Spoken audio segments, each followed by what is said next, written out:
Hello दोस्तों, स्वागत है आपका एक और नई वीडियो में। आज हम बहुत ही इंटरेस्टिंग टॉपिक के बारे में बात करने वाले हैं जिसका नाम है ब्लॉकचेन। तो ब्लॉकचेन एक सिस्टम है या एक टेक्निक है डेटा को स्टोर करने के लिए। अब डेटा को स्टोर करने के बहुत से तरीके हैं, जैसे डेटा को एक्सेल या वर्ड फाइल की फॉर्म में स्टोर किया जा सकता है या फिर पेन और पेपर की मदद से लिखकर भी स्टोर किया जा सकता है। पर ब्लॉकचेन एक बहुत ही यूनिक टेक्नोलॉजी है जिसमें डेटा को हैक करके चेंज या टेम्पर करना लगभग इम्पॉसिबल बन जाता है। अब ब्लॉकचेन टेक्नोलॉजी 2008 से यूज़ में आना स्टार्ट हुई थी और इसको बनाया था सतोशी नाकामोटो नाम के एक इंसान ने, जिन्हें कोई भी नहीं जानता है। आजकल ब्लॉकचेन का इस्तेमाल सबसे ज़्यादा क्रिप्टो करेंसी का डेटा स्टोर करने में हो रहा है, जैसे कि बिटकॉइन, इथेरियम या फिर डॉजकॉइन।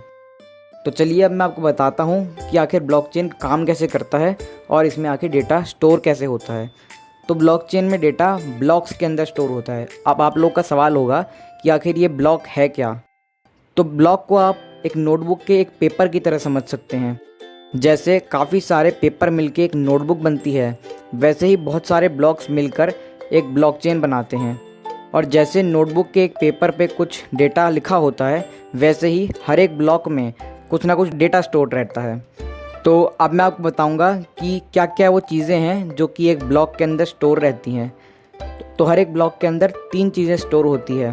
पहली तो वो इन्फॉर्मेशन जो आप उसमें स्टोर करना चाहते हैं, जैसे कि बिटकॉइन के केस में ट्रांजैक्शन की डिटेल्स ये हो सकती हैं।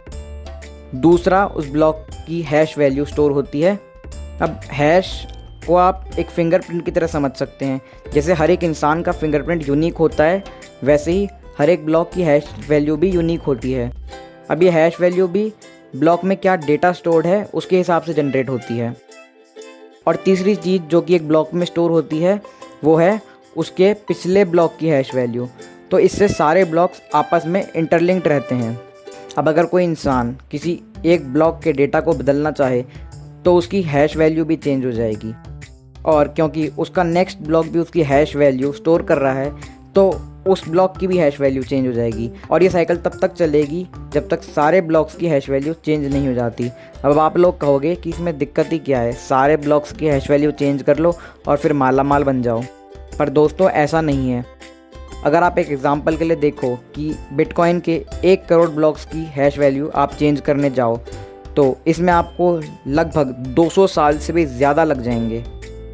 अब अगर कोई इंसान 200 साल ज़िंदा रहकर सारे ब्लॉक्स की हैश वैल्यू को चेंज कर भी देता है तो उसके बाद भी उसको नेटवर्क के मेजॉरिटी कंप्यूटर जिनमें ब्लॉकचेन की एक कॉपी स्टोर्ड है उनसे ब्लॉक की हैश वैल्यू वेरीफाई करवानी पड़ेगी। अगर मेजॉरिटी कंप्यूटर्स चेंज को एक्सेप्ट करते हैं तभी जाकर ब्लॉक की हैश वैल्यू चेंज होगी। तो इसी रीज़न की वजह से ब्लॉकचेन को बहुत सिक्योर्ड और काफ़ी हद तक अनहैकेबल भी माना जाता है।